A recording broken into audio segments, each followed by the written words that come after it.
बहुत ही ज़्यादा खूबसूरत। और आई थिंक ये कहना गलत नहीं होगा कि मतलब ये सिर्फ इंडिया की भरती हुई स्टेट्स हैं, हर स्टेट ही उसकी अपने अपनी स्पीड से बहुत अच्छा चल कर। हे गाइस, अस्सलाम वालेकुम, नमस्ते, सत श्री अकाल, welcome to my YouTube channel Khiza Mehrani action. It's me your Khiza Wasim, मेरे साथ है मेहराना से।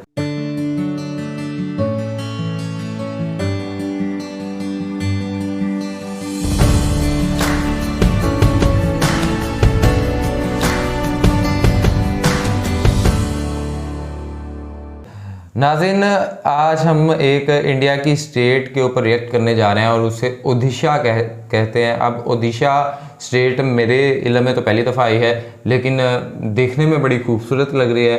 और हम देखते हैं जी कि इसके ऊपर क्या जो चीज़ें हैं, और ये सुनने में आता है जी कि ये इंडिया की फास्टेस्ट ग्रोइंग स्टेट्स के अंदर इसका नाम शुमार होता है। अब इस वीडियो को देखते हैं। वीडियो का लिंक आपको डिस्क्रिप्शन में मिल जाएगा, लेकिन साथ साथ अगर आपने मेरा चैनल सब्सक्राइब नहीं किया, मस्ट सब्सक्राइब अवर चैनल और बेल आइकन लाजमी प्रेस तो कीजिएगा। चलते हैं, देखते हैं। हेलो दोस्तों, कैसे हैं आप सब? उम्मीद करता हूँ सब बढ़िया होंगे। आज की वीडियो में बात करने वाले हैं भारत के पूर्व में बंगाल की खाड़ी से सटे ओडिशा राज्य की। 1.5 लाख वर्ग किलोमीटर के क्षेत्रफल के साथ ये राज्य भारत का 8वां सबसे बड़ा राज्य है। इस राज्य की सीमाएं झारखंड, बंगाल, छत्तीसगढ़ और दक्षिण में आंध्र प्रदेश से लगती हैं। ये राज्य बंगाल की खाड़ी में 485 किलोमीटर लंबी कोस्टलाइन समुंदर तो है इनका, समुंदर के बगैर नहीं इनका गुजारा। काफी लाभकारी है। भारत का राष्ट्रगान आपने सुना ही होगा, उसमें जो उत्कल की बात होती है, ये आज का ओडिशा राज्य वही उत्कल क्षेत्र है जिसे पुराने समय में इस नाम से जाना जाता था। इस राज्य में उड़िया भाषा बोली जाती है, जो भारत की क्लासिकल लैंग्वेजेस में से एक है। चलिए ज्यादा फैक्टिशियन न बनते हुए बात करते हैं इस राज्य के इतिहास के बारे में। इस राज्य की स्थापना भागीरथ वंश के राजा ओड ने अपने नाम के आधार पर की थी। समय के साथ साथ 3री सदी ईसा पूर्व से ओड राज्य महामेघवान वंश, माठर वंश, नल वंश, विग्रह सूर्यवंश जैसे वंशों के अधीन रहा। प्राचीन काल में ओडिशा राज्य का ज्यादातर भाग कलिंग नाम से जाना जाता था। सम्राट अशोक ने 261 ईसा पूर्व कलिंग साम्राज्य पर हमला करके इसे जीता था। इस साम्राज्य का इतिहास बहुत ही पुराना रहा है। इसमें बहुत से शासकों ने राज किया है, लेकिन साल 1593 में ये पूरा राज्य मुगल सल्तनत के अधीन चला गया और बंगाल सूबे का हिस्सा बन गया। अकबर, जहांगीर, शाहजहां सभी ने इस राज्य पर राज किया, लेकिन समय का चक्का चलता गया और 1751 में इस राज्य पर मराठों का शासन हुआ। ऐसे ही अंतिम समय में यूरोपियन व्यापारियों और कंपनियों ने भी इस पर राज किया। सबसे पहले यहाँ पुर्तगालियों ने अपनी फैक्ट्रियां लगाई थी। 1903 में उत्कल यूनियन कॉन्फ्रेंस की स्थापना की गई और ओडिशा को बंगाल से अलग किया गया। उस समय ओडिशा की राजधानी कटक हुआ करती थी, लेकिन 1946 में भुवनेश्वर को ओडिशा की राजधानी बना दिया गया। 2011 की जनगणना के अनुसार इस राज्य में करीब 4.25 करोड़ की जनसंख्या खुशी खुशी रहती है। और पुरुष महिला अनुपात की बात करें तो 1000 पुरुषों पर 978 महिलाएं पाई जाती हैं। और क्षेत्रफल के हिसाब से जनसंख्या को बांटा जाए तो 1 वर्ग किलोमीटर में 270 व्यक्ति रहते हैं। ये इलाका ज्यादातर खेती से जुड़ा हुआ है, जिस वजह से 32% जनसंख्या आज भी बिलो पॉवर्टी लाइन है। जैसा कि हमने पहले बताया कि ओडिशा के पास एक बड़ी कोस्ट लाइन मौजूद है, जिसका इकोनॉमिकली ओडिशा बहुत फायदा उठाता है। और राज्य में काफी ज्यादा मात्रा में माइंस भी मौजूद हैं, जिनमें खरबों डॉलर्स के नेचुरल रिसोर्सेज मौजूद हैं। ओडिशा ऐसे राज्यों में गिना जाता है जहां विदेशी कंपनियां अपनी फैक्ट्रीज लगा सकती हैं। पानी, बिजली और दूसरे फ्यूल्स की अवेलेबिलिटी के मामले में ओडिशा बहुत ही अच्छी ज्योग्राफिकल लोकेशन पर मौजूद है। भारत के कुल कोयला खदानों का 5वां हिस्सा और आयरन रिसोर्सेज का 4था हिस्सा केवल ओडिशा में मौजूद है। शायद आपने भी 12th की ज्योग्राफी किताब में पढ़ा होगा कि भारत का पहला public sector steel plant Odisha के राउरकेला में बनाया गया था।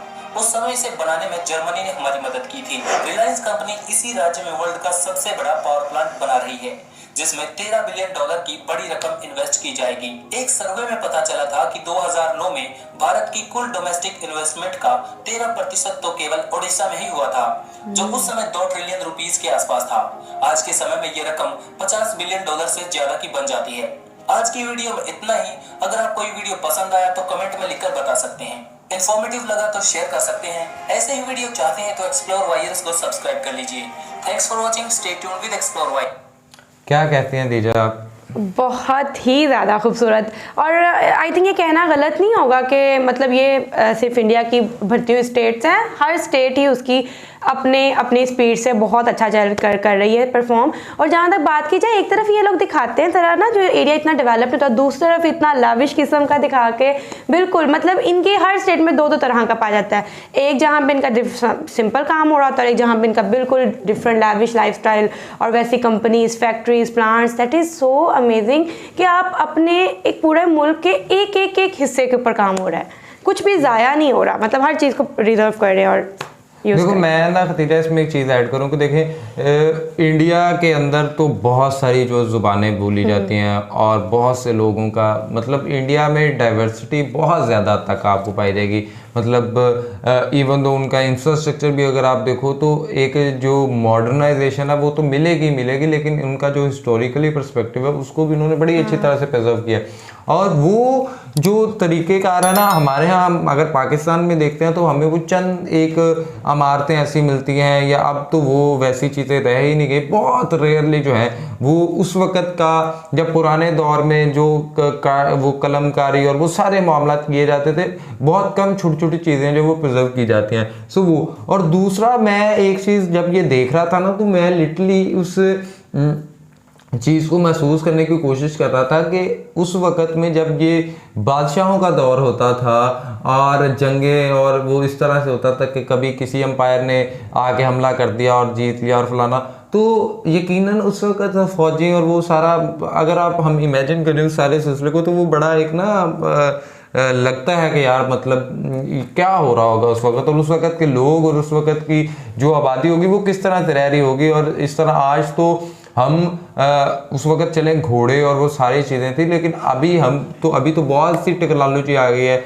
मिसाल के तौर पे हम एक मोबाइल आ गया, आप देखें तो इलेक्ट्रिसिटी आ गई और चीज़ें आ गई। तो उस वक़्त लोगों का क्या तरीक़ेकार था, और जंगलात और उनमें घोड़े और बहुत रास्ते भी नहीं होते थे, और मतलब अजीब ही था सिलसिला। एक मुल्क से दूसरे मुल्क में जाना है तो ये एक बहुत लंबी ट्रैवलिंग करनी पड़ती थी। फिर जब ये बहरी जहाज़ और ये दूसरी तीसरे सारे सिलसिले आए तो मैं तो उस चीज़ को फील कर रहा था। बाकी अगर हम ओडिशा की बात करें तो ओडिशा जिस तरह आप देखते हैं कि वहाँ पे उसकी जोग्राफियाई तौर पे जो उसकी जगह है, और वो जो एक ऐसी जगह पे मौजूद है जहाँ पे तकरीबन आपको इंडस्ट्रियलाइजेशन की जो है वो तमाम वो सहूलतें मिलेंगी, तमाम वो जो फैसिलिटीज़ जो एक इंडस्ट्री एरिया के लिए चाहिए होती है वो, और उसी की वजह है कि रिलायंस ग्रुप जो है वो वहाँ पे सबसे बड़ा जो है वो एक इंडस्ट्री पावर प्लांट जो है वो बनाने जा रहा है, और उसके ऊपर तकरीबन $13 बिलियन की जो है वो इन्वेस्टमेंट करेंगे। सो ये सारा कुछ होते होते ऑब्वियसली बात है कि ओडिशा जो है वो वाकई फिर फास्टेस्ट ग्रोइंग स्टेट्स के अंदर उसका नाम आएगा। क्यों आएगा कि वो ये सारी चीज़ें जो है वो आप देख रहे हैं कि वहाँ पे होती जा रही हैं। सो मुझे तो ओडिशा बड़ा अच्छा लगा। खदीजा आपको भी ओडिशा बहुत यकीनन अच्छा लगा। आपको कैसा लगा आपने लाजमी कमेंट बॉक्स के अंदर अपनी राय को शेयर करना है, वीडियो को लाइक करना है, चैनल को सब्सक्राइब करना है, बेल आइकन प्रेस करें, इंस्टाग्राम आईडी मेंशन फॉलो करें, सेशन दें। तब तक के लिए अपने मेज़बानों को दुआ में याद रखें।